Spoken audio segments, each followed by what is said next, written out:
Limpa Estoque em Casa Móveis, essa você não pode perder. Estamos preparados para surpreender você com preços sem concorrência. Aniversário Sapenhago. O maior de todos os tempos. Uma gigantesca operação foi montada para garantir os menores preços do mercado. E mais, R$500 mil em prêmios no total. Batata de primeira quilo, 89 centavos. Pagando com o nosso cartão, 79 centavos. Tomate longa vida quilo, 1,99. Pagando com o nosso cartão, 1,75. Parcelem até 3 vezes no nosso cartão. Aniversário Savenhago, ainda mais surpreendente do que antes. A Seleta Ambiental é uma das mais fortes empresas prestadoras de serviço de limpeza do Brasil. Opera em todos os ramos de coleta, dando tratamento e destinação final aos resíduos. A Seleta é uma empresa capacitada para atender prefeituras de pequeno, médio e grande porte, além de empresas particulares e grandes geradores de todos os segmentos. O investimento contínuo em tecnologia e em equipamentos modernos confere à Seleta Ambiental padrões de eficiência e qualidade. A Seleta Ambiental é sinônimo de segurança e tranquilidade operacional. Seleta.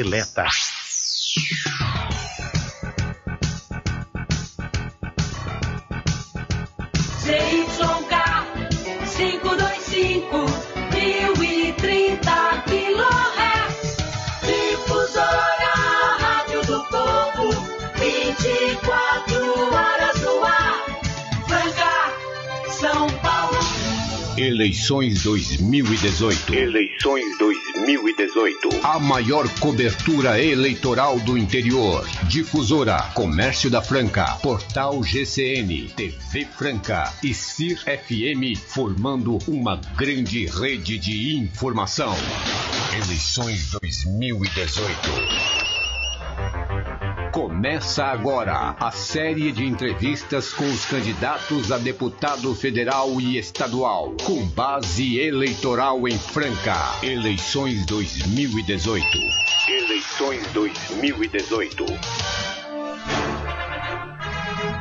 Olá, bom dia para você. São 11 horas e 1 minuto, 11h01, manhã de quarta-feira, e nós estamos aqui começando o nosso Hora da Verdade especial hoje, Sabatinas 2018. Você acompanhando há 2 semanas as sabatinas com os candidatos a deputado estadual e a deputado federal pela região de Franca.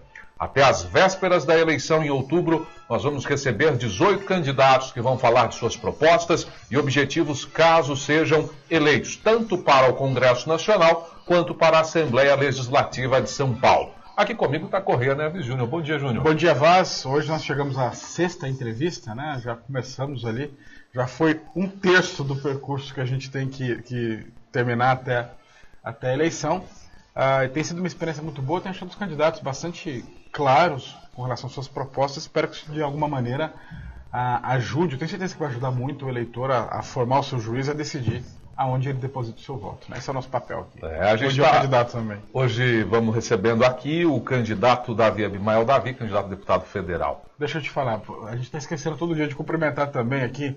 Tá ali, hoje em dia está no backstage ali, o Edson Arantes está sempre conosco aqui também. E lá no suíte da Franca, da TV Franca, está o Marcelo Facuri, né? Então, Marcelinho, um abraço, obrigado por tudo. Obrigado pela companhia. Tá lá vendo a gente aí na câmera. Aqui no trabalho dessa cobertura que a gente tem feito. Lembrando que nós estamos ao vivo na Difusora, no AM1030, estamos ao vivo também no Facebook do portal GCN, GCN.net, para mais de 140 mil pessoas, que é o nosso alcance ali dos nossos seguidores. Ao vivo também na TV Franca, canal 23 da NET. A repercussão desta sabatina você vai acompanhar na CIR FM amanhã de manhã e também no nosso Jornal da Manhã na Difusora. E claro, o Jornal Comércio da Franca trazendo uma ampla cobertura também na edição desta quinta-feira. Hoje, portanto, o nosso sabatinado é Davi Abimael Davi, do PR. Ele é candidato a deputado federal. Delegado Davi está na polícia há quase 30 anos. Ele faz parte de uma família tradicional de policiais e políticos da região. O nome mais conhecido do eleitor francano é o da delegada Graciela Ambrósio, vereadora mais votada em 2008. O irmão deles, Anis Davi Filho, investigador de polícia, foi prefeito de Pedregulho entre 2001 e 2004. Abimael também foi eleito para comandar uma prefeitura, a de Buritizal, em 2012. Após se eleger prefeito por uma diferença de apenas 35 votos, ele obteve 1.451 eleitores. Davi disputou a reeleição em 2016, mas não conseguiu se reeleger. Ao encerrar o seu mandato, Abimael retomou a sua carreira de policial e desde então atua em Franca, onde reside atualmente. Também trocou o PP pelo PR. Davi Abimael Davi é casado e tem 2 filhos. Candidato, obrigado por estar aqui com a gente no nosso estúdio. E eu começo querendo saber por que o eleitor deve escolher o senhor para representá-lo no Congresso Nacional. Muito bem, bom dia a todos que estão nos assistindo, estão nos ouvindo.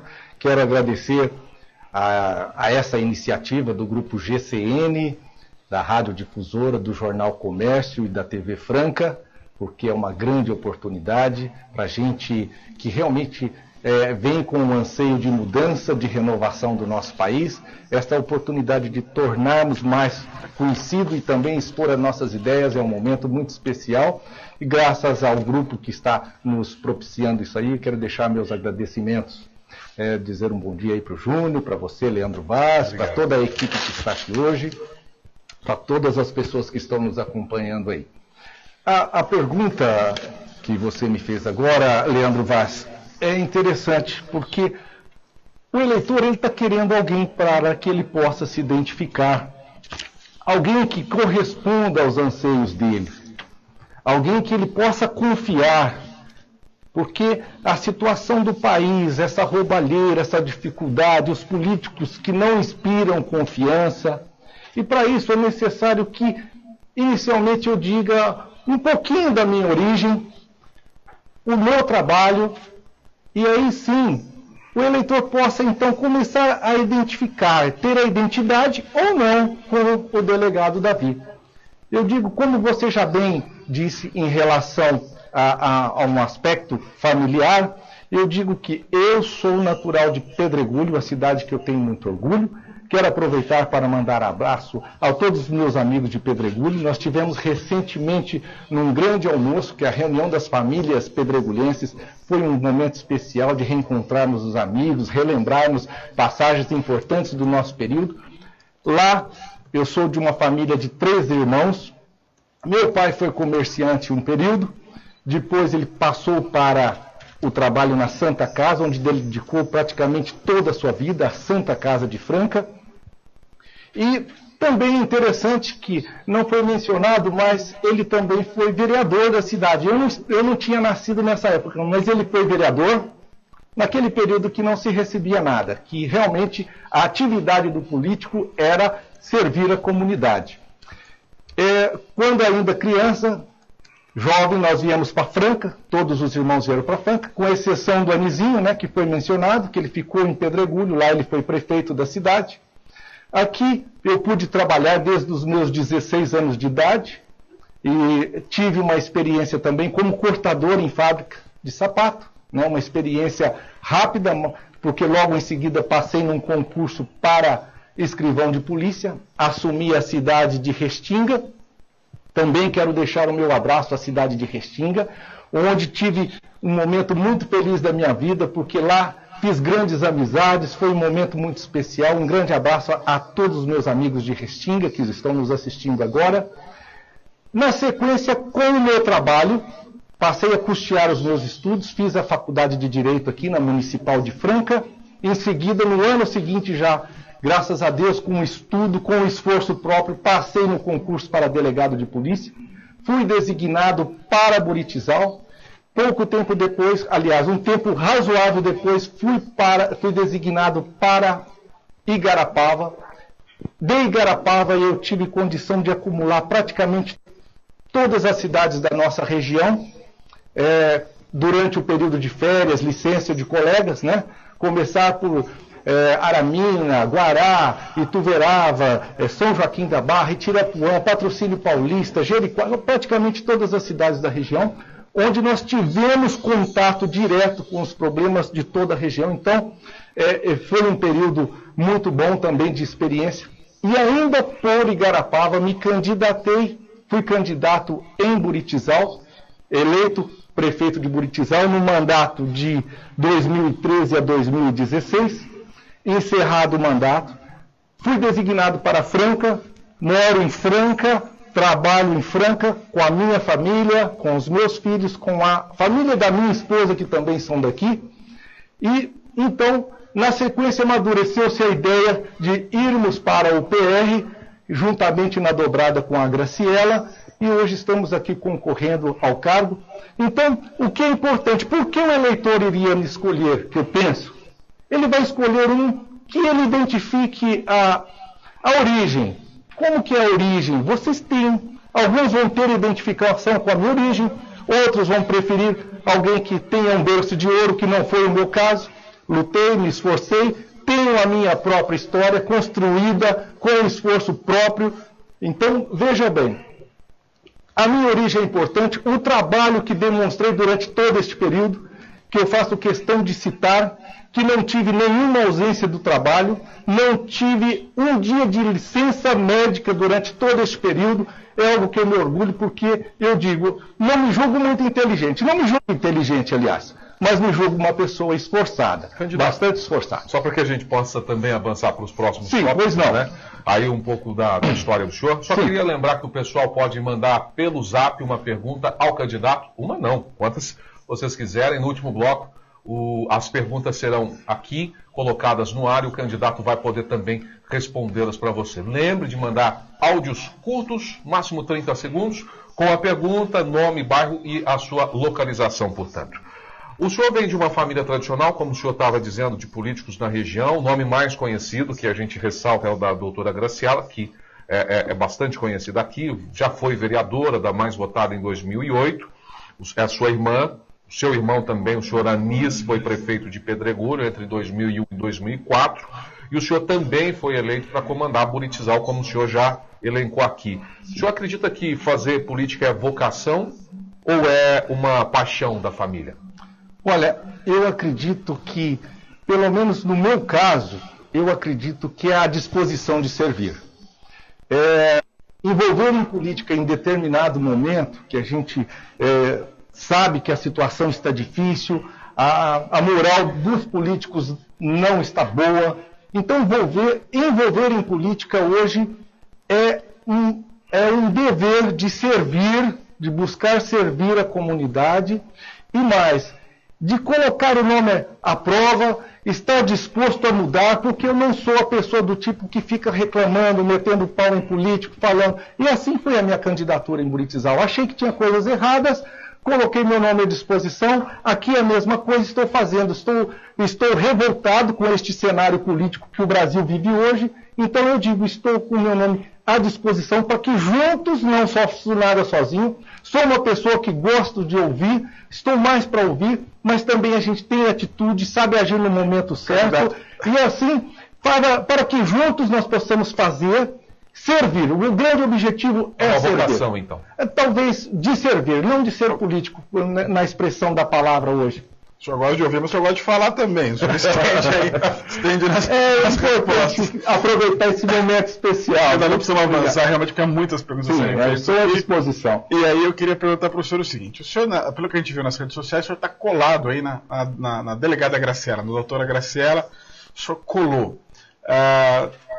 É uma estratégia deliberada, ou seja, vir junto com a Graciela que tem digamos, mais conhecimento do grande público aqui em Franca, ou é uma coincidência nesse momento de campanha? Vocês estão dobrados em todas as cidades ou tem dobradas também que são diferentes do senhor e dela, ou seja, aquele outro candidato com quem você vai junto? Sim. Foi algo que surgiu naturalmente, Júnior, não foi algo proposital, não temos dobradas diferentes, mesmo porque eu e a Graciela, a gente tem muito alinhamento de pensamento. A Graciela é uma pessoa de personalidade forte, é uma pessoa de caráter muito incisivo. Eu penso que eu tenho certas qualidades em relação a ela, que me identifica com ela. Talvez eu seja um pouco mais calmo, mas eu acho que é questão de alinhamento mesmo, de criar um par perfeito, que a gente possa alinhar as duas esferas, tanto federal como estadual. Foi algo que surgiu naturalmente. Ela é seu maior cabo eleitoral? Olha, eu acredito que sim. Qualquer um hoje gostaria de ter uma parceria com a doutora Graciela, por tudo que ela representa, pelo trabalho, pela dignidade, mas eu faço questão de insistir. Eu tenho a minha história, eu construí o meu trabalho, então eu quero ser visto pelo meu potencial que eu tenho de servir e também de dar a minha colaboração para a sociedade. Além da política, como a gente já está acompanhando aqui, até pelo histórico familiar do senhor, a família também é composta por pessoas que fizeram uma carreira na polícia, inclusive 3 que já ocuparam cargos eletivos. Caso eleito deputado federal, o senhor deve focar o trabalho com segurança pública? Deve ser uma prioridade do senhor?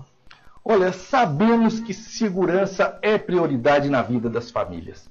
Quem hoje tem a coragem de sair da sua casa com tranquilidade e saber que vai estar tudo da mesma forma? Quem que estaciona seu veículo na porta de sua casa e acredita que este veículo não vai ser mexido, furtado?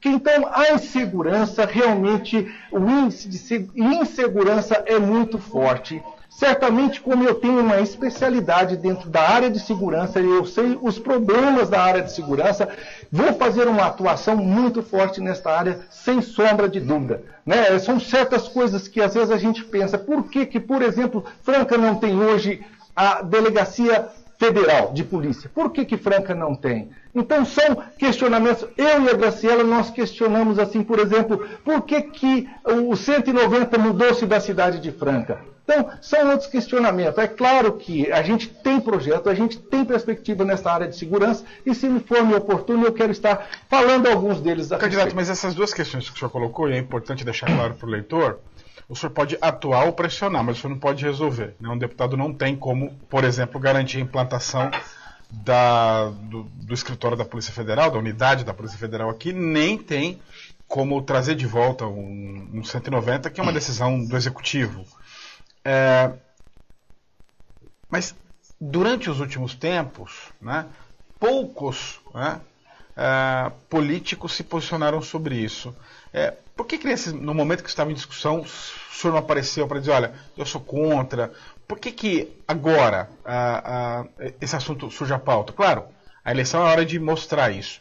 Mas o senhor acha que esse silêncio pode, nesse momento, ser visto de forma esquisita pelo eleitor? Fala, cadê? Onde é que estava o Davi? Júnior, é importante que saibamos, e o eleitor sabe disso, que cada questão que se perde em relação a decisões governamentais, elas ocorrem com base em representação política. Por que não se mexe nas coisas de Ribeirão? Porque certamente lá tem representação política. O que aqui na nossa cidade nós não temos representação política. Então, realmente nós sofremos em relação a essas questões. Agora, ficar calado não. Eu não tenho um canal de comunicação que eu pudesse me expressar dessa forma. Né? Agora está sendo aberto, é importante a gente estar discutindo em relação a isso, mas a grande divulgação desse nosso posicionamento se dá por um meio de comunicação como este, que é assistido, que é amplamente visto. Candidato, o senhor falou uma coisa importante. O senhor disse que Ribeirão não perde nada porque tem uma classe política, ou políticos, digamos, mais fortes ou mais ativos. Dr. Obiali, Roberto Engler, Ademir Marini, durante o período que ficou aí de 5 meses, faltou a eles o quê? Competência ou força? É interessante porque a gente sabe que avaliar outros candidatos é algo um tanto delicado. Souza em relação avaliar outros candidatos é um tanto delicado.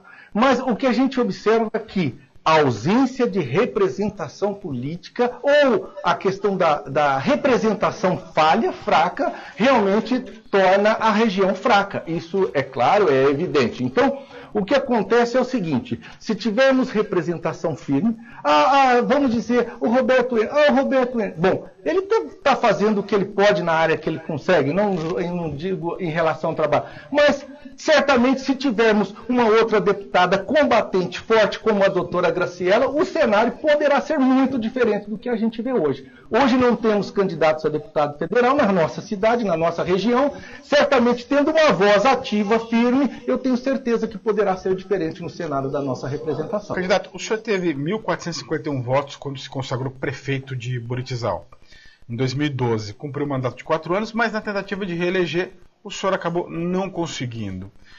O senhor vê isso como? O senhor não conseguiu comunicar para o eleitor o que o senhor fez? Ou o eleitor não gostou daquilo que o senhor fez? O que aconteceu que não houve êxito nessa tentativa de reeleição? Júnior, é importante que aqueles que estão nos assistindo entendam, né? Eu tive o meu mandato aprovado e a gente olha que nós não podemos fazer comparações, mas é importante que o eleitor saiba. O Sidney Franco da Rocha se dizia com 90% de aprovação e ele perdeu a eleição. Então, são dois momentos diversos. Um é a questão da sua administração aprovada, tive todas a aprovação, melhores índices em todos os setores, conseguimos colocar a cidade de Buritizal como a melhor cidade do país para se viver em qualidade de vida. Quando eu saí, ela foi avaliada pela pesquisa da Universidade Federal do Rio de Janeiro, publicada na revista Exame como a melhor cidade do país para se viver em qualidade de vida. Então, tivemos realmente aprovação de governo. Agora, a política, a campanha eleitoral, muitas vezes não se vence o melhor. Mas eu fui prefeito, por esforço próprio, não fui sucessão de ninguém, não fui apontado por ninguém. E na minha candidatura, segunda candidatura, a minha ideia foi: precisamos de plantar a semente da correção na questão eleitoral. O que eu digo que é isso? Olha, vamos fazer uma política séria, limpa, não vamos aceitar essa questão de troca de voto, de compra de voto, vamos deixar o eleitor ciente de que tem alguém para administrar, capaz de administrar, mas que não é capaz de comprar o seu voto. Então, pois não. Não, eu já concluí dentro disso daí.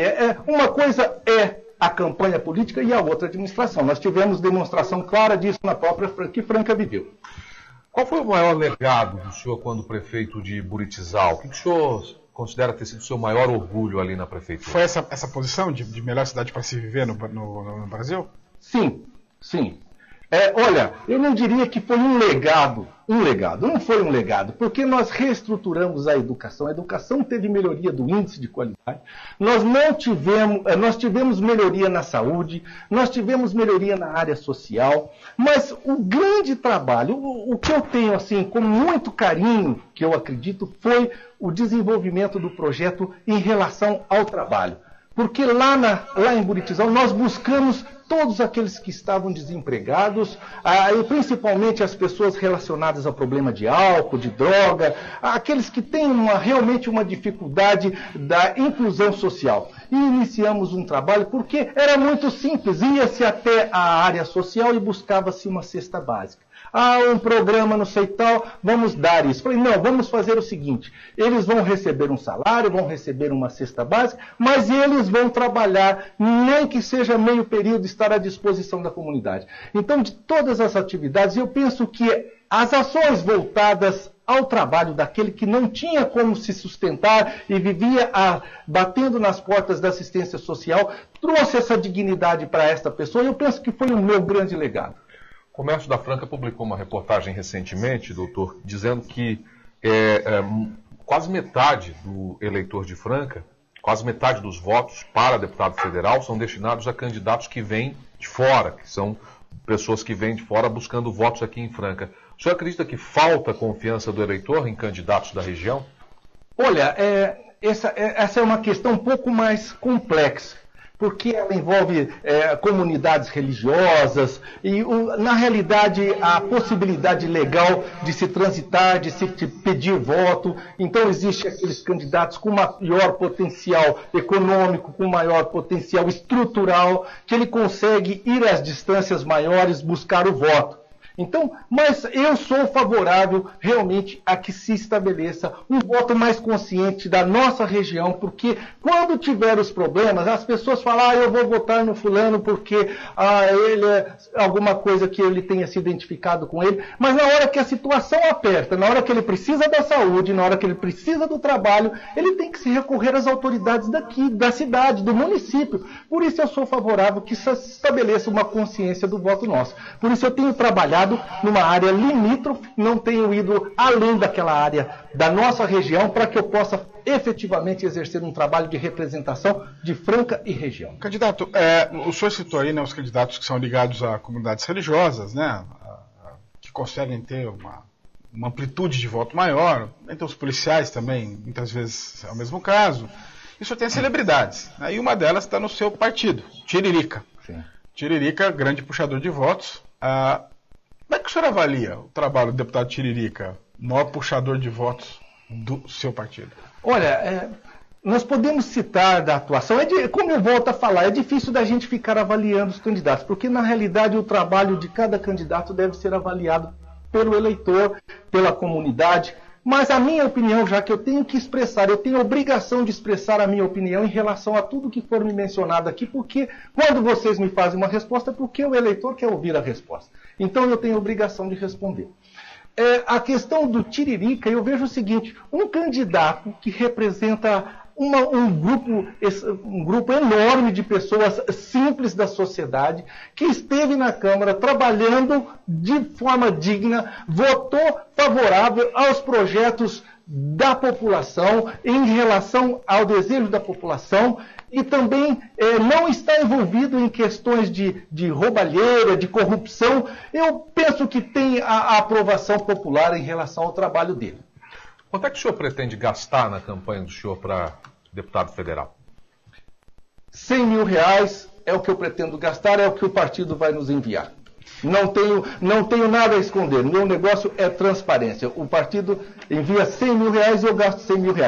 A campanha de deputado federal pode ser feita com 2.700.000. Nós vimos candidatos aqui de Franca na eleição passada que declararam 3,5 milhões em campanha. Eu acho que é um valor pequeno em relação à amplitude que se pode ter numa campanha, em relação ao que se tem costume de gastar, mas é o que eu recebi, nós vamos adequar disso. Nós não vamos ter aquele comitê extraordinário num ponto privilegiado da cidade, onde possa todo mundo ver, onde é um lugar muito caro. Nós vamos trabalhar respeitando os valores que está sendo nos passado, e se chegar ainda a sobrar, que eu penso que é difícil de sobrar, mas se sobrar nós vamos fazer questão de devolver. Candidato, e aí talvez o senhor tenha sido o primeiro candidato a receber aportes do fundo partidário, né? O TSE registra que já foi feita uma doação de R$100 mil do partido, eu lembro aqui, isso dentro das regras do jogo, é isso mesmo, o partido transferiu R$100 mil para sua candidatura. Vai ser só esse mesmo, repasse R$100 mil, o senhor acha que dá para fazer a campanha de federal? Júnior, se você passar e mencionar para a população que eu vou gastar R$100 mil do que eles estão nos pagando, porque esse dinheiro é da população, a gente não pode dizer que é pouco. Não é pouco. É um valor razoável, relativamente. É claro que a campanha você vai dosando ela de acordo com o que você recebe. É isso, mas eu só dizer aqui, eu não disse que é pouco. Eu perguntei se dá para fazer a campanha com isso. Sim, então, independente de ser pouco, nós vamos ter que fazer de acordo com o que nós recebemos. Então é o que eu mencionei anteriormente. Vamos fazer uma campanha simples dentro disso que nós recebemos. E vou dizer mais, hein, Júnior, é bom que saiba que eu não sou favorável ao recebimento do fundo partidário. Também hoje é a regra do jogo. Se me derem a oportunidade, vou procurar mudar essa regra, porque eu não concordo. Como deputado, o senhor votaria contra? O senhor preferia outras formas de financiamento? Votaria contra. Qual? Votaria o financiamento pelas empresas? Não, também não. Eu acho que não deve haver dinheiro público envolvido, nem dinheiro de empresa. As doações devem ser feitas de forma à vontade, doação espontânea, de grupos de amigos, feita pelas mídias sociais, que é um sistema mais em conta. E mas o senhor tem algum sistema desse nessa sua campanha? Não tenho, porque, veja bem, nós tivemos o compromisso do partido e ele nos honrou nessa questão deste valor que é suficiente, e a gente viu que ainda, se você abrir hoje uma conta para pedir doação, é perigoso a população te agredir. Nós vimos que candidato que fez isso não teve qualquer êxito. Mas esse é o ponto central da questão. Olha, nós temos esse... Para dar um exemplo aqui, o candidato Alexandre Ferreira se sentou aqui na semana passada, ele tentou a vaquinha virtual. Aliás, ele continua tentando. Naquele instante da entrevista, ele tinha arrecadado R$785. Tá? Não é só ele. As pessoas têm tido muita dificuldade com esse método. Mas eu preciso entender um pouquinho melhor a sua posição. O senhor é contra o financiamento público, ou seja, o senhor acha que não deve haver um dinheiro que sai do Tesouro e vai para os partidos para financiar os candidatos. O senhor também acha que a doação de empresas não deve existir. Exato. E o financiamento das pessoas físicas não funciona. O cabo eleitoral, quando as pessoas pensam no custo da campanha, não é o dinheiro que vai para a subsistência do candidato, não vai para ele.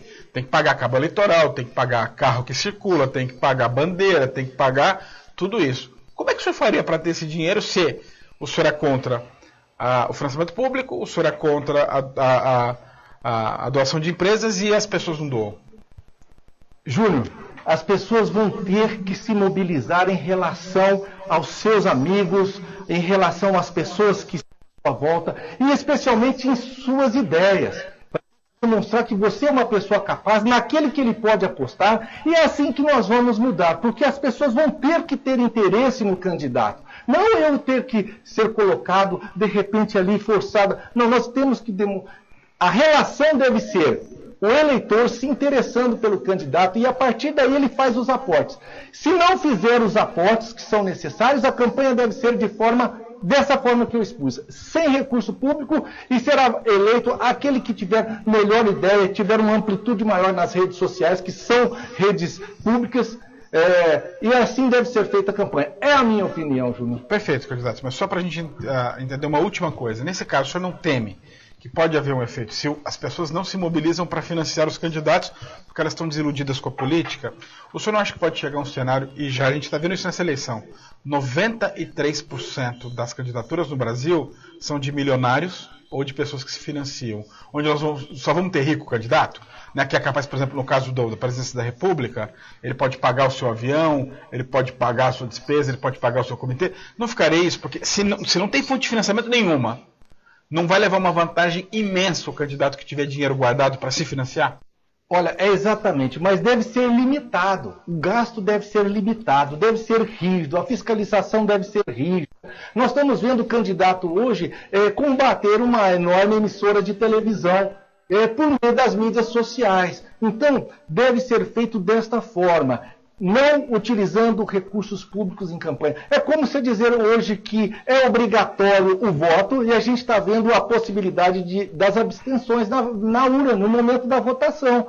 Está aumentando. Por quê? Porque realmente não querem votar. Por que não querem votar? Porque os candidatos não trazem interesse. Está se gastando com fundo, antes gastava-se com empresas e continuava a mesma forma. As pessoas continua hoje a mesma forma. Pessoas desinteressadas em irem votar, porque os candidatos não inspiram confiança, não estão demonstrando aquilo que a população tem ansiedade. Realmente corre-se o risco de tudo isso que você disse, mas é importante que as pessoas passem a escolher. Como que foi a escolha do Tiririca, como você mesmo mencionou? Então, as pessoas vão estar se identificando com aquelas e realmente não vão votar só porque tem dinheiro, porque está pagando, não. Não é porque eu vou ter o melhor comitê no melhor lugar que vão estar votando, não. As pessoas vão ter consciência daquele que realmente vai poder economizar o seu recurso, daquele que quer trabalhar. Um mandato público é um mandato para servir, não é para ser servido.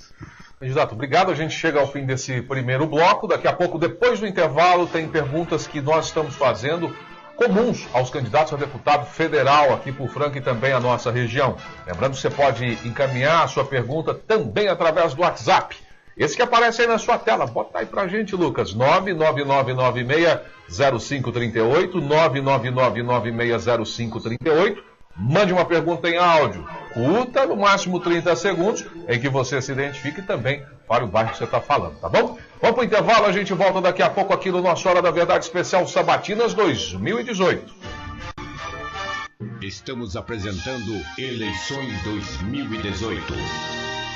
Falou em aparelhos auditivos, falou Audibel. Tecnologia de ponta, recursos inovadores e atendimento especializado. Ligue para 3723-2030 e agende uma consulta com um dos nossos fonoaudiólogos Audibel. Você vai receber todo o carinho, atenção e orientação necessária para o seu caso. E o melhor de tudo, a consulta é totalmente grátis. Audibel, Rua José Salomone, 226, Parque das Acácias. Acesse audibel.com.br ou ligue agora 3723-2030 e marque sua consulta gratuita. Audibel, ouvir bem é viver melhor. Festival de Eletroportáteis é aqui no Magazine Luiza. Todo o setor em até 15 vezes no cartão Luiza. Confira. Sanduicheira Britânia, R$ 49,00 à vista. Liquidificador ou batedeira Mallory, R$ 59,90 à vista cada. Fritadeira sem óleo Air Fryer 0 mais 15 de R$ 18,00 no cartão Luiza. Aspirador de pó 1.200 watts, R$ 99,00 à vista. Magazine Luiza. Alparcas, componentes para calçados, tudo para banca de pesponto e fabricação de calçados, colas, linhas, agulhas, tesouras. Aceitamos cartões de crédito. Loja 1, Rua José Maria Jacinto Rebelo, número 5160, Redentor, telefone 3703-1673, celular 99196-4315. Loja 2, Avenida Geralda Rocha Silva, 3056, Tropical, telefone 3727-2482, celular 99262-8124. Alparcas. Farmácia dos Trabalhadores de São Paulo, da Presidente Vargas, com toda a linha em medicamentos. Ouça algumas ofertas: 56 comprimidos de omeprazol 20mg, apenas R$ 9,99. 4 comprimidos genérico do Viagra, apenas R$ 9,99. 3 caixas de losartana 50mg, apenas R$ 9,99. Farmácia dos Trabalhadores de São Paulo, Avenida Presidente Vargas 486, Cidade Nova. Ligue já, 3409-9050. Repetindo, 3409-9050. Farmácia dos Trabalhadores de São Paulo, da Presidente Vargas. Estamos apresentando Eleições 2018. São agora 11 horas e 34 minutos, manhã de quarta-feira, Franca e região. Estamos ao vivo aqui na Difusora M1030. Estamos ao vivo também no nosso Facebook do GCN, Facebook da Difusora, também na TV Franca, canal 23 da NET. Obrigado pela sua audiência. Hoje a sabatina é com o delegado Davi, ele é candidato a deputado federal pelo PR. Lembrando que você pode mandar sua pergunta no nosso zap, 999-605-38. No último bloco, a gente aqui coloca as perguntas e também as encaminha para o candidato. Esse bloco, segundo, a gente fará perguntas comuns aos candidatos a deputado federal. Candidato delegado Davi, eu começo esse bloco querendo saber do senhor. A gente tem discutido muito, nacionalmente dizendo, sobre a descriminalização das drogas e em maior destaque para a maconha. Qual que é a opinião do senhor? Caso eleito, o senhor votaria como? Contra. Sou contra a descriminalização, porque está muito evidente, eu que trabalho diretamente com essa questão, que as drogas, ela realmente cria um problema social, ela conduz à violência, então eu sou contra a descriminalização das drogas. O senhor acha que não tem nem que discutir, é contra, pronto. A minha opinião, sou contra, porque exatamente que eu tenho visto os efeitos das drogas nas famílias, as dificuldades. Eu estou dizendo aqui para aquela família que tem um viciado na sua casa, que sabe do problema que eu estou dizendo, que isso eu tenho enfrentado no dia a dia. Então não adianta a gente ficar com muita teoria neste momento e ficar pensando, os estudiosos... As questões práticas são essa. A droga é um mal e não pode ser liberado num país que ainda está caminhando na construção dos seus objetivos, dos seus direitos. Nem no caso da maconha para uso medicinal, com prescrição médica. A situação da utilização como medicina, ela já está se mostrando muito útil, então deve-se realmente explorar na questão da utilização, como na parte medicinal, não só da maconha, mas de outros princípios ativos das drogas também, que tem um efeito, tem sido muito bem utilizada. Na questão medicinal, de pesquisa científica, isso aí é uma outra questão que eu apoio. A violência hoje é uma das preocupações de todos nós, aqui de Franca, da nossa região, acredito que do Brasil todo também, devido a essa escalada da violência pelo nosso país. Muitos presidenciáveis têm defendido aí um endurecimento das penas de autores de crimes graves, principalmente. O senhor defende penas mais severas ou acredita que a punição não é o caminho? Penas mais severas. Defendo que as penas têm que ser efetivamente executadas. O país não pode ser envergonhado, as pessoas não podem ser levadas à brincadeira, como, por exemplo, nós tivemos no caso da Susana von Richthofen. Veja bem a situação daquele caso, onde ela foi liberada para a saída dos dias dos pais, numa pessoa que matou os pais. Isso aí, para mim, surte como uma brincadeira. Então, endurecimento, a questão da progressão do regime, a pessoa fez um crime grave, vai ter que cumprir, saber que ele vai ter que cumprir aquela pena, que não é brincadeira, não se pode brincar com a sociedade que quer ver realmente a punição ser efetivada. Candidato, o senhor defende a redução da maioridade penal? Sim, para aqueles crimes graves, violentos, porque quando a gente analisa um jovem, um adolescente em formação, a gente pensa num jovem que está com as suas dificuldades, com os seus problemas, com a sua formação, mas quando, dentro desses problemas, agora quando você pensa num jovem que está pegando arma, matando, estuprando, não, esse jovem não é mais jovem, ele já é um adulto com uma formação má, de um pensamento mau. Então ele deve responder sim, como um adulto deve responder, porque o país não aceita mais a falta de responsabilidade de ficar passando a mão na cabeça de marginal. Nós não podemos ficar passando a mão na cabeça de marginais. Penas duras, responsabilidade, e é isso que eu penso. Candidato, o senhor é favorável a penas como prisão perpétua ou a pena de morte, a pena capital? São dois assuntos interessantes, Júnior, porque, na realidade, a pena de morte ela existe no Brasil.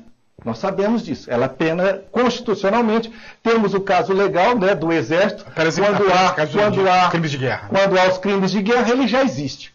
E nós estamos vendo também que a pena de morte já existe decretada pelos tribunais do crime de forma, assim, extraordinária, descontrolada. Então, ela já existe. Mas eu não sou favorável a ela neste momento, porque o Brasil tem que passar por umas fases. Primeiro, cumprimento das leis, endurecimento das leis. E aí eu penso que nós vamos dar um grande passo, um passo bem adiantado em relação a isso. Prisão perpétua? A prisão perpétua, veja bem, aquele que pegar 30 anos e cumprir 30 anos da sua vida, ele praticamente já vai ter uma prisão perpétua. Mas também deve ser avaliada essa questão aí. Como delegado de polícia, o senhor defende que a população possa se armar ou é favorável ao Estatuto do Desarmamento que hoje vigora no país? Sou favorável ao Estatuto do Desarmamento conforme ele está hoje. Por quê? Vou dizer, você tem o direito de ter a posse da arma na sua casa, é um direito legítimo que eu defendo, porque quando o Estado falha em te dar a segurança na sua casa, você não pode estar desarmado, porque o bandido não se desarmou. Ele está com a arma. Então, realmente eu defendo o direito da pessoa ter o posse de arma na sua casa. Aliás, também o porte de arma, porque a posse de arma é quando você pode ter ela dentro da sua residência. E o porte de arma é quando você pode levá-la na cintura. As duas coisas estão liberadas hoje, mas você precisa de ter uma avaliação psicológica, um treinamento especial, aí você consegue, junto à Polícia Federal, ter a posse de sua arma e ter o porte de arma. Eu sou favorável da forma que está hoje. Quem quiser comprar e ter condição para usar, que use. Sem estender mais, sem facilitar. Que seja dessa forma. Não, facilitar, eu acho que o país não está muito ainda preparado para isso. Você já pode ter a sua arma dentro da sua casa e ter a posse, se você for capaz, se você tiver condição para isso. O senhor anda armado? Eu sou delegado de polícia, Júnior, então eu tenho por dever legal de andar armado.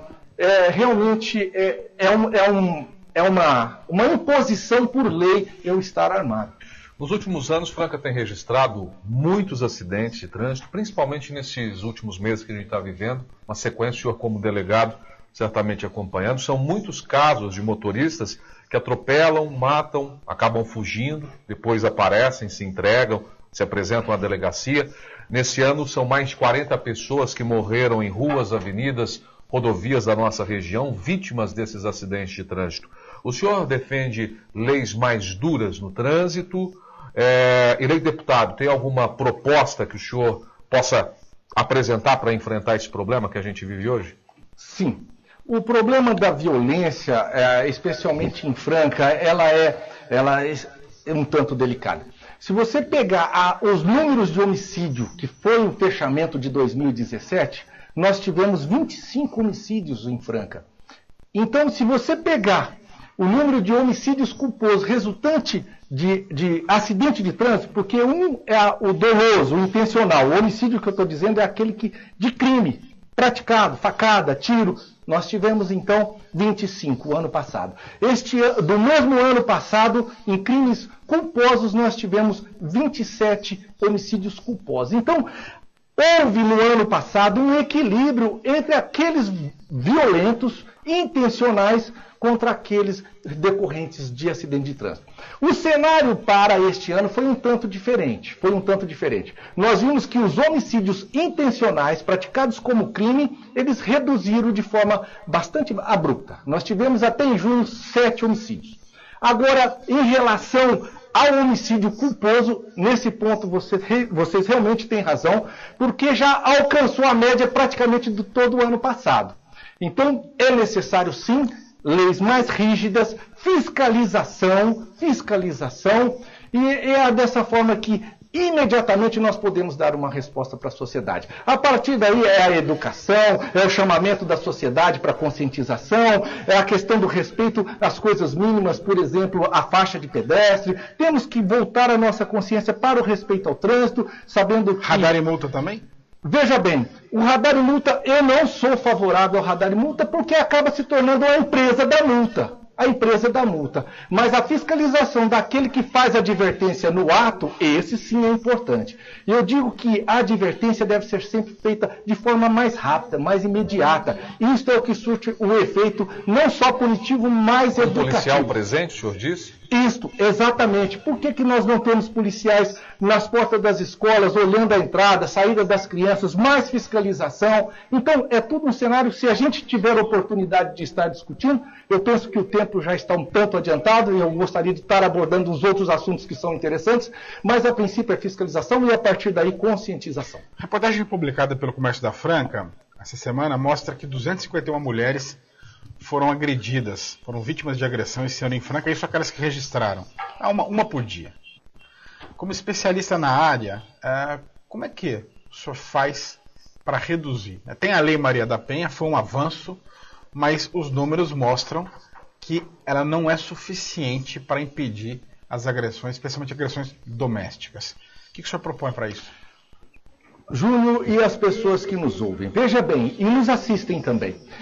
A questão da violência contra a mulher, ela é uma questão gravíssima. A Graciela muito bem sabe porque ela tem defendido, tem combatido, tem procurado trabalhar em cima disso. E eu tenho acompanhado de perto também na minha profissão em relação a essa questão da violência contra a mulher. A violência contra a mulher, ela também vai, além da violência física, psicológica, a violência patrimonial, o homicídio em si, ela vai também em outras questões, por exemplo, no estupro. Nós tivemos números muito altos de estupro em Franca. São questões, o estupro, violência, cometido com violência como crime, e o estupro presumido. São questões que às vezes ficam um pouco chatas do ouvinte e da quem está nos assistindo de entender. Mas a violência contra a mulher, ela tem que ser combatida porque ela é uma questão cultural. Ela vem como que o homem tem o direito de se impor de certas formas em relação à mulher, e isso sempre tem gerado a questão do homicídio, da agressão. Então, nós precisamos de trabalhar, aproveitar a Lei Maria da Penha, sim, porque ela tem políticas públicas muito interessantes, educativas, que são previstas dentro da própria lei e que não são executadas. Então, executar bem a Lei Maria da Penha, e quando não estiver funcionando, teve uma recente lei que foi vetada pelo presidente Michel Temer, que seria muito interessante, seria de muito auxílio para nós que lidamos com essa questão, que foi a questão do delegado de polícia no plantão determinar de imediato a medida protetiva da vítima. Corrupção era uma medida. Por quê? A vítima chega, você tem que pedir essa autorização em juízo, isso aí vai decorrer 1 dia, 2 dias, 3 dias, e a vítima tem que correr, tem que esconder. Então, se o presidente Michel Temer tivesse assinado aquela lei que chegou para ele, pronta para ele ser sancionada, nós poderíamos, do delegado, no plantão policial, já ter efetivado essa medida, que já ajudaria. E eu vou voltar a mexer nesse assunto, sim, porque refere-se à proteção da mulher e que nós temos que ampliar de forma legal e das mais diversas formas, educativas e etc. A gente vai entrar agora em temas de importância nacional. Se o senhor puder responder de um pouco mais sucinto, até porque são assuntos importantes em discussão no nosso país, principalmente sobre essa questão da criminalização ou não do aborto. A questão tem suscitado essa grande polêmica. O senhor acha que as mulheres que praticam aborto devem ser processadas criminalmente? Eu peço desculpa, viu, Leandro Vaz, pelas minhas respostas às vezes um pouco mais extensas, mas é porque são assuntos importantes, as pessoas estão nos vendo, querem que eu conclua realmente o meu pensamento. Então, vou estar lá amanhã, se Deus permitir, e a população se juntar a mim, para que eu defenda pontos que têm que ser realmente abordados, às vezes, de uma forma um pouquinho mais extensa. Mas em relação à sua questão, a questão do aborto, eu digo o seguinte: eu aprovo e eu sou a favor da forma que ele está hoje no Código Penal, o que é contra o aborto. Sou contra o aborto, mas eu defendo que realmente a mulher que foi vítima de estupro, a mulher que esteja correndo risco de vida, a questão da anencefalia, ela foi decidida pelo Supremo. Então, essas questões é importante, porque eu digo, a mulher, as pessoas que foram vítimas de estupro vão entender o que eu estou falando, e a sociedade como um todo vai poder avaliar isso aí. Pelo seguinte, chega o bandido, assassina o pai, assassina o filho, estupra a mulher, e de repente ela vai ter que conviver com aquilo, porque o filho a gente sabe que tem que ser um fruto de amor, tem que ser um fruto de relacionamento consentido. Então, realmente eu sou contra o aborto, mas eu respeito a dignidade da pessoa que passou por aquele momento difícil da vida. Deu para entender, candidato, mas e a criminalização, é isso que está sendo discutido hoje no Supremo, né? Ou seja, mulheres que porventura façam um aborto por qualquer meio, na sua opinião, elas devem ser processadas e, no limite, presas por terem abortado? Então, Júnior, vou repetir a questão do aborto. Contra o aborto, abro exceção para aquelas que foram violentadas por estupro e para aquelas mulheres cuja vida corre risco em decorrência da gestação. Elas podem ter a opção de escolher. Não serão processadas.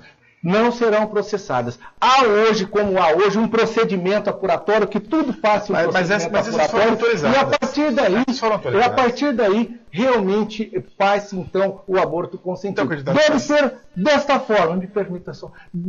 Pode ser desta forma. Mas o tempo vai fazer falta para o senhor mesmo explicar. Sim. É que a questão que se aplica, o que está sendo discutido no Supremo Tribunal Federal hoje, não é este caso.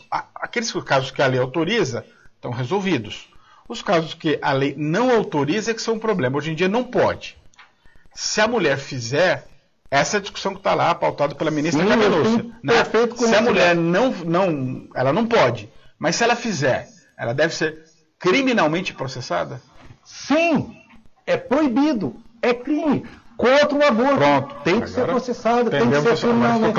Então, mas a sociedade tem que dar uma retaguarda para essa pessoa, nós temos que mobilizar a sociedade em assuntos, estar mais voltados a dar uma retaguarda. Mas, a princípio, é isso, a defesa da vida e, em casos excepcionais, autorizada. Já temos umas 5 perguntas em 3 minutos aqui, basta. Desculpa. O senhor é favorável à criminalização da homofobia? Sim. Porque é a questão da dignidade da pessoa. Como pessoa, todos têm que ser respeitados. Isso aí é um princípio de humanidade. Não tem que discutir isso. As pessoas não devem... Aliás, já é crime. Qualquer tipo de discriminação já tem previsão no Código Penal. Então, não se tem que fazer discriminação por opção sexual, por ser de determinada região, por ser isso ou aquilo ou outro. É crime e ponto. Candidato, recentemente foi colocada em votação, né, até está em vigor a nova lei trabalhista. Qual a sua opinião a respeito? O senhor, se fosse deputado, teria votado contra ou a favor? Contra, Júnior. Contra. E vou dizer por quê.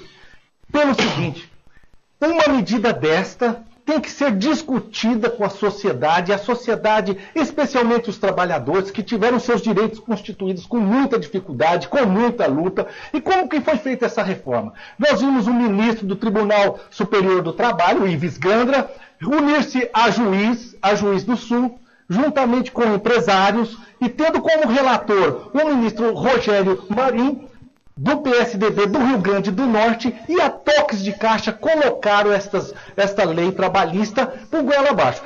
Então, deveria ter sido discutido com a sociedade, trazer juiz, trazer os procuradores, trazer os empregados, trazer o empregador, para que se discuta as medidas que vão mexer diretamente com ele. Então, é isso. A medida que veio com o objetivo de modernizar e gerar emprego, nós não vemos de forma nenhuma esta situação. Se me permite, o tempo está curto, mas vamos citar exemplo para que a gente possa entender. Acredita que houve modernização na lei ao se dizer que agentes da saúde podem trabalhar 12 horas consecutivas sem descanso e sem almoço? Isso é modernidade? Isso é avanço?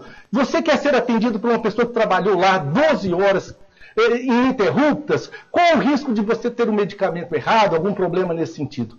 E o outro ponto que eu acho importante a gente mencionar, por que a moral do trabalhador ela vale menos do que aquele que não está empregado? Isso também está em pauta na reforma trabalhista.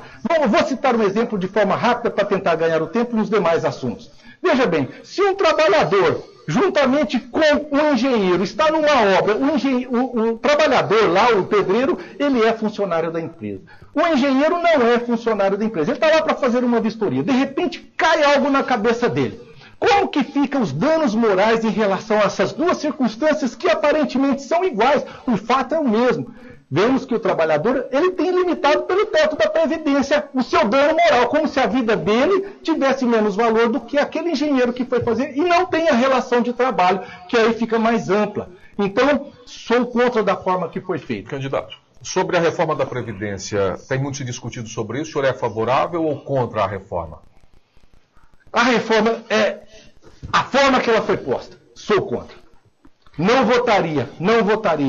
Pelo seguinte, a gente tem que ver um cenário de igualdade, de situações que abranjam um cenário de todos. Primeiro que, quando se fala em déficit de previdência, a gente começa a levar em dúvida essa questão.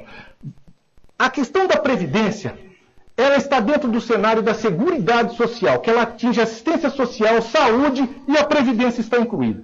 São várias fontes de recursos dentro desse sistema. Temos do trabalhador, do lucro das empresas. Me desculpe interromper, nós temos 6 minutos para o final. Mas eu tenho que responder sobre a questão da previdência.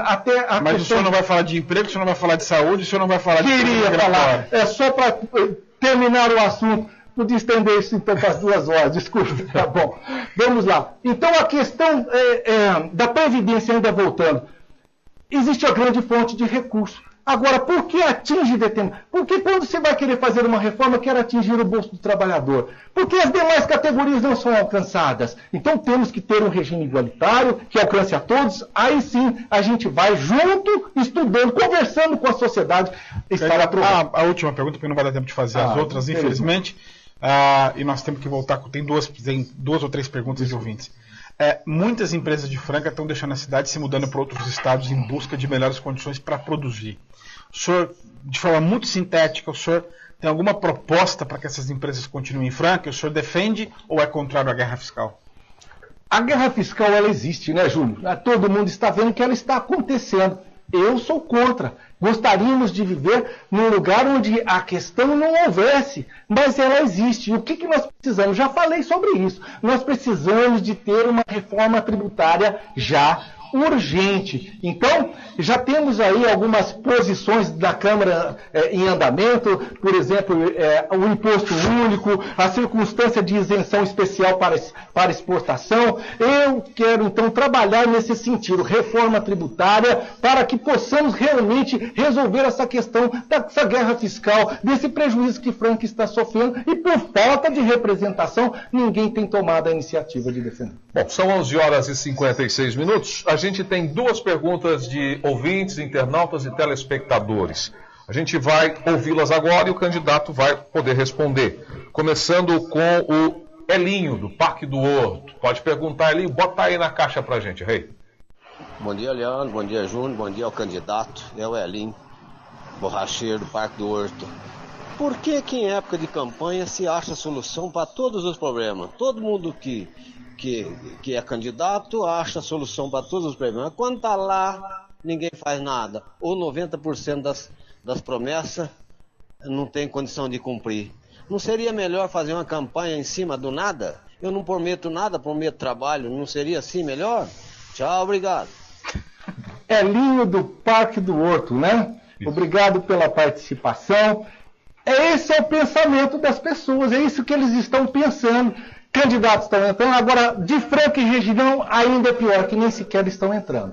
Mas veja bem, o compromisso que eu tenho feito, o que eu tenho demonstrado realmente, você me respondeu a pergunta, é trabalho, é seriedade. Por exemplo, quero entrar imediatamente na comissão parlamentar que está discutindo o emprego hoje lá na Câmara, porque alguns vão sair, a minoria vai sair.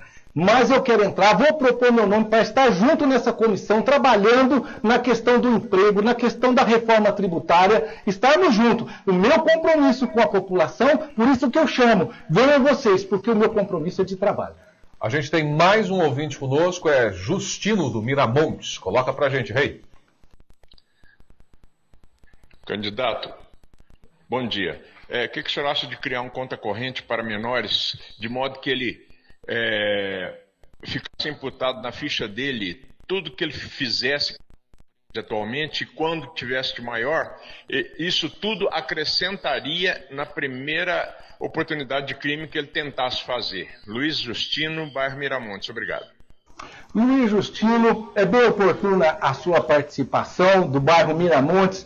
Eu digo o seguinte, você realmente está falando o seguinte, colocar a ficha de antecedentes do jovem para que realmente saiba.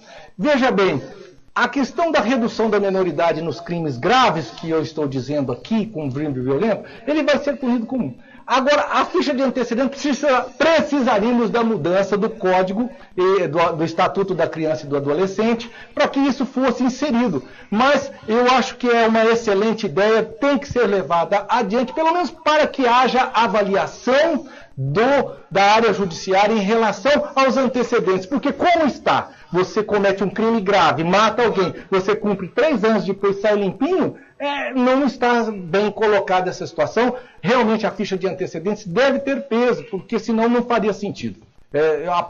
Concordo com a sua ideia. Candidato, o senhor agora pode ter as suas considerações finais, a sua mensagem final ao seu eleitor e a quem... Um minuto, tá? Obrigado, eu quero agradecer a todos que estiveram nos ouvindo, a paciência. Espero assim ter colocado em relação à minha origem, ao meu trabalho, a minhas posições em relação a temas polêmicos, como foi aqui abrangido. Agradecer novamente esse espaço fantástico aqui pelo GCN, pelo Comércio da Franca, que, aliás, amanhã terá a nossa entrevista publicada. Isso é bacana para a gente poder acompanhar, as pessoas que perderam poder ter o acesso, a TV Franca também. E quero dizer o seguinte, eu não sou o dono da verdade. Eu não consigo fazer nada sozinho. A minha proposta, como disse o ouvinte, realmente é trabalharmos juntos. Eu quero estar lá em Franca, não tivemos oportunidade de discutir a questão da saúde, que eu acho que seria muito importante, eu tenho pontos muito importantes para defender em relação à saúde. Eu quero estar lá, abrir o meu gabinete para que Franca tenha um relacionamento fácil, acesso rápido, para que projetos andem e para que Franca tenha uma representatividade efetiva, mas para isso eu preciso do seu apoio, para que a gente possa realmente fazer essa mudança por Franca. Quero deixar os meus agradecimentos a todos, meu muito obrigado, e é isso. Venham conosco, vamos fazer a diferença, vamos renovar este país. Delegado Davi, né? Meu número é 2288, não sei se vai aparecer na imagem, mas conto com o seu apoio para juntos fazermos essa diferença. Muito obrigado. Candidato, obrigado pela presença do senhor. Obrigado. Boa sorte. Eu que agradeço. Boa sorte. Muito obrigado. A gente vai a um breve intervalo comercial e daqui a pouco a gente volta com o nosso Hora da Verdade da Difusora. Não sai daí que é já. Estamos apresentando Eleições 2018. Quem compara prefere Unimed. E quem tem Unimed não troca por nada, porque tem qualidade certificada com excelência pela ANS.